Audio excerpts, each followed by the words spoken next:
Aujourd'hui, c'est la suite d'une de nos précédentes vidéos où on avait fait mention que le gouvernement québécois, pour encourager les étudiants internationaux francophones à venir massivement étudier au Québec et précisément en région, les avait allégé les frais de scolarité. Donc, la nouvelle est tombée il y a environ quelques heures.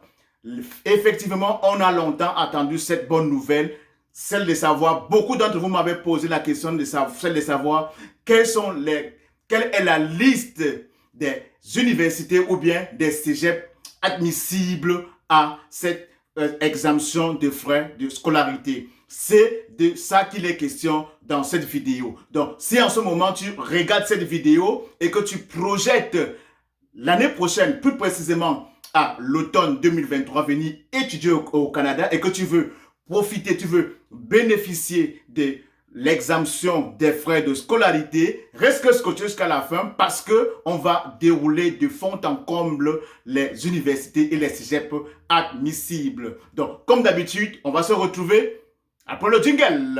Stay tuned!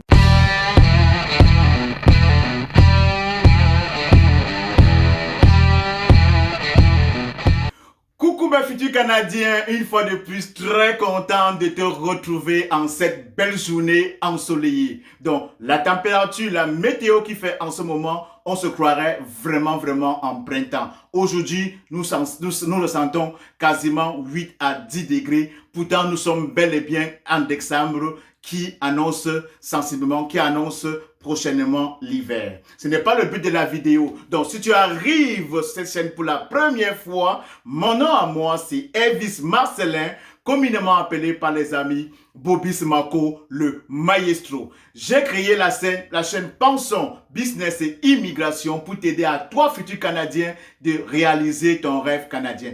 À travers cette chaîne, je partage avec toi le maximum de conseils, le maximum d'astuces et à travers mes vidéos et à travers mes conseils, beaucoup sont sur le point ou alors ont déjà réalisé leurs rêves canadiens. Cette chaîne également partage le maximum d'actualités liées à l'immigration, que ce soit immigration canadienne ou bien immigration suédoise et dans les prochains jours, l'immigration dans d'autres pays qui offrent autant d'opportunités que le Canada. Donc, si cette thématique te parle, tu sais ce que tu as à faire, mets pause sur la vidéo et on va se retrouver immédiatement après.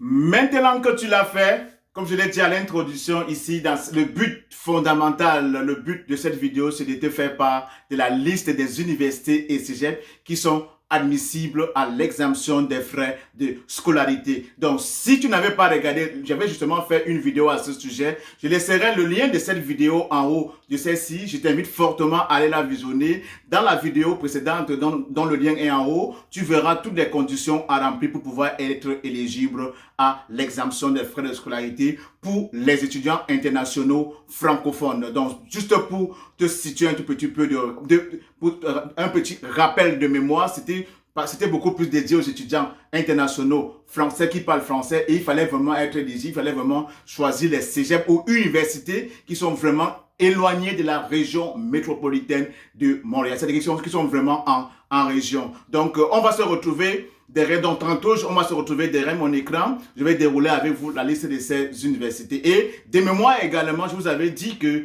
les étudiants internationaux devront payer les frais de scolarité de même que les étudiants québécois. Ça veut dire quoi? Ceux qui seront admissibles et ceux qui seront éligibles pour cette exemption des frais de scolarité, ils se verront payer 200 $ pour le cégep et 3000 $ canadiens pour les étudiants internationaux à l'université. C'est quasiment ce montant que les étudiants québécois payent. Donc, je pense pour moi, c'est vraiment une opportunité énorme à saisir. Donc, c'est vraiment, parce que ces genre de chances, on les a pas, on l'a pas tous les jours. Et justement, le gouvernement québécois l'a fait, comme je l'ai dit à l'introduction, c'est vraiment pour encourager beaucoup les étudiants internationaux qui parlent français et ils savent qu'à la fin, ils vont pouvoir s'établir en région et question de pouvoir pallier à cette pénurie de main-d'œuvre qui se veut criarde. Donc, Restez scotché, on va se retrouver derrière mon écran. Je vais retourner l'écran et on va aller dérouler la liste des universités et cégep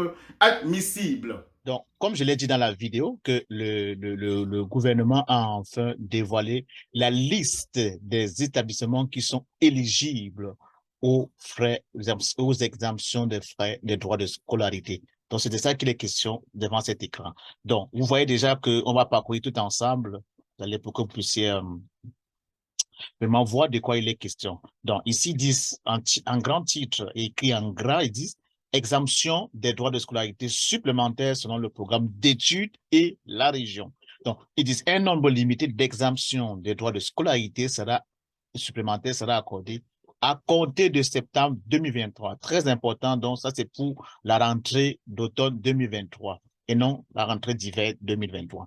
Ça sera accordé à qui? Aux étudiants et étudiants internationaux qui sont inscrits et qui sont sélectionnés par une université ou un établissement collégial qui sont situés à l'extérieur du territoire de la communauté métropolitaine de Montréal. C'est-à-dire que beaucoup plus ceux qui vont s'inscrire dans une université ou bien un cégep en région, donc à l'extérieur de la communauté de la région métropolitaine de Montréal. Ceux-ci devront suivre un programme d'études, deuxième condition en français et dans les secteurs qui sont identifiés comme prioritaires par le gouvernement et ils auront droit soit ceux du programme de bourse perspective. Donc là, c'est les programmes qui sont ciblés, identifiés. On voit bien que s'agit de technologies de l'information, le génie, santé et services sociaux, éducation, services des gardes éducatifs à l'enfance.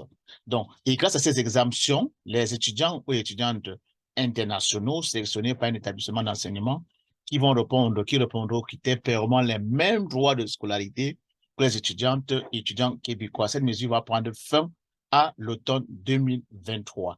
Donc, ça veut dire quoi? Ça veut dire que on va prendra effet, pas prendra effet. Donc, à partir de l'année prochaine, les étudiants qui vont être sélectionnés, ils vont pouvoir payer les mêmes frais de scolarité que les étudiants québécois. C'est ce que ça veut dire en d'autres termes. Donc, ça veut dire qu'au cégep, ça va coûter $200 et à l'université, ça coûtera $3000. Donc, ils paieront les mêmes frais que les étudiants québécois. Maintenant, pour les conditions d'admissibilité, donc, pour chaque chose, il faut toujours prévoir les conditions. Ils disent ici, pour être admissible, vous devez répondre aux critères aux conditions suivantes. D'abord, première condition, il faut être étudiant ou étudiant international qui est inscrit à l'un des établissements d'enseignement admissibles.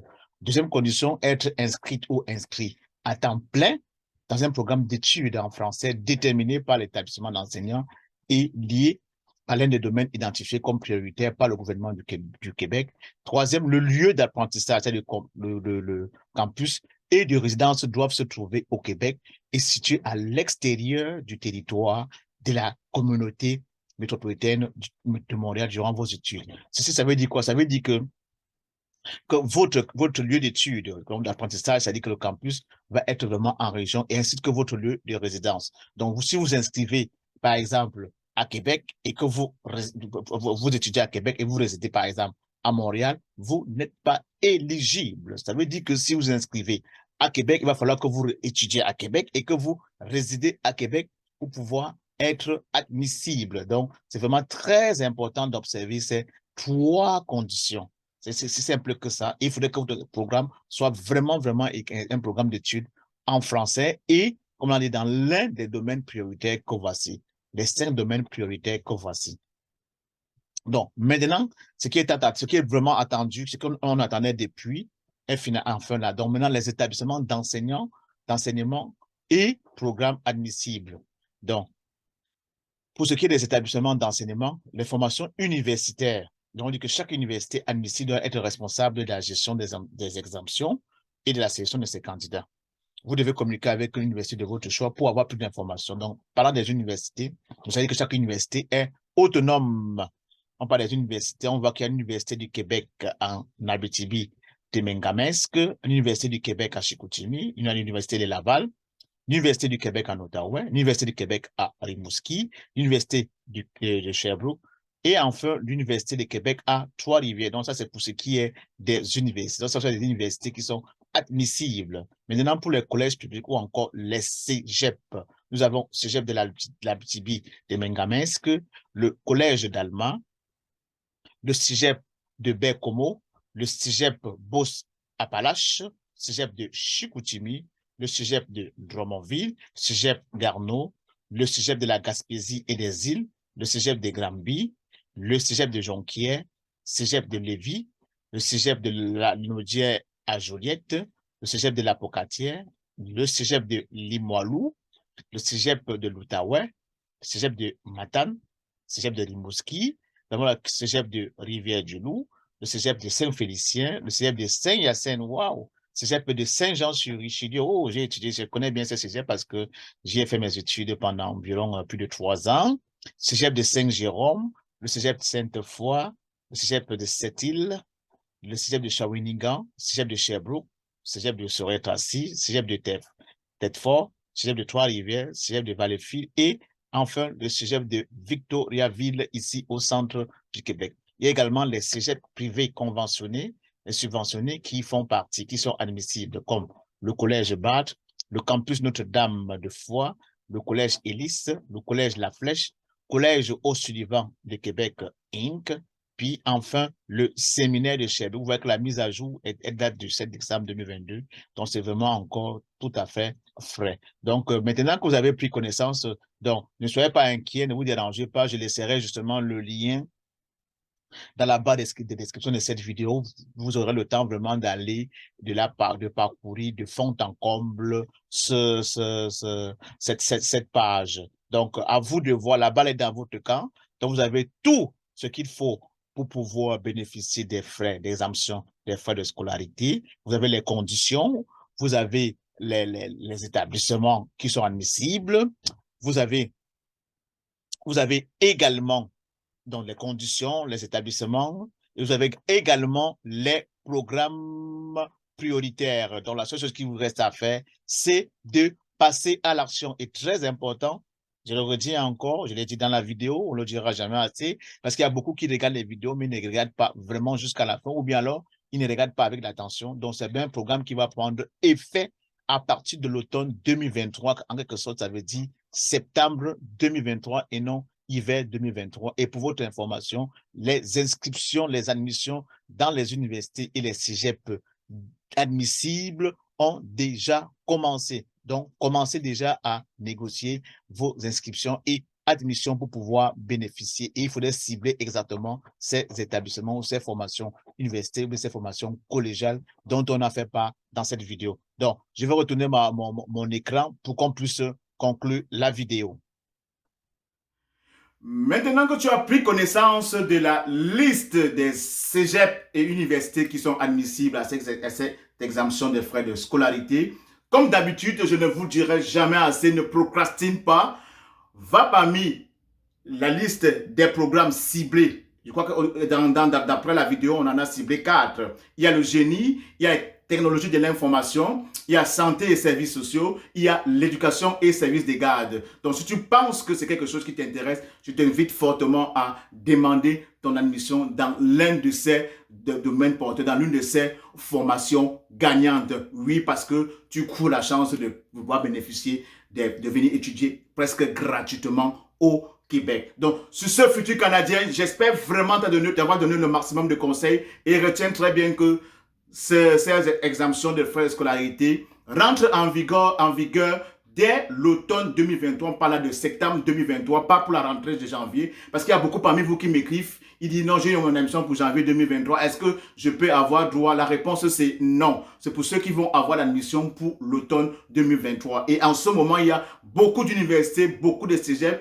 qui ont déjà commencé qui ont déjà ouvert les portes pour les admissions. Donc, ce que tu auras tout simplement à faire, c'est commencer déjà à demander ton admission dans l'une des formations gagnantes qu'on a vues tantôt et tu pourras trouver la chance de venir étudier au Canada, au Québec particulièrement, gratuitement et à la fin de tes études, puis pouvoir t'y établir. Donc, sur ce futur Canadien, c'était une courte vidéo. J'ai eu la nouvelle fraîche et je me suis dit qu'il ne fallait pas que je passe à côté, qu'il fallait que je vous en parle parce qu'on attendait ça depuis quelques mois et c'est enfin tombé. Donc, en retour, pour nous dire merci pour le contenu gratuit qu'on partage avec toi régulièrement, on te demande seulement de faire 4 petites choses. de t'abonner, de liker, de partager et cliquer sur la cloche de notification pour ne manquer aucune de nos nombreuses vidéos. Donc, sur ce futur Canadien, je te souhaite une excellente journée et surtout bonne chance si tu postules pour pouvoir bénéficier des actions des frais de scolarité. Salut!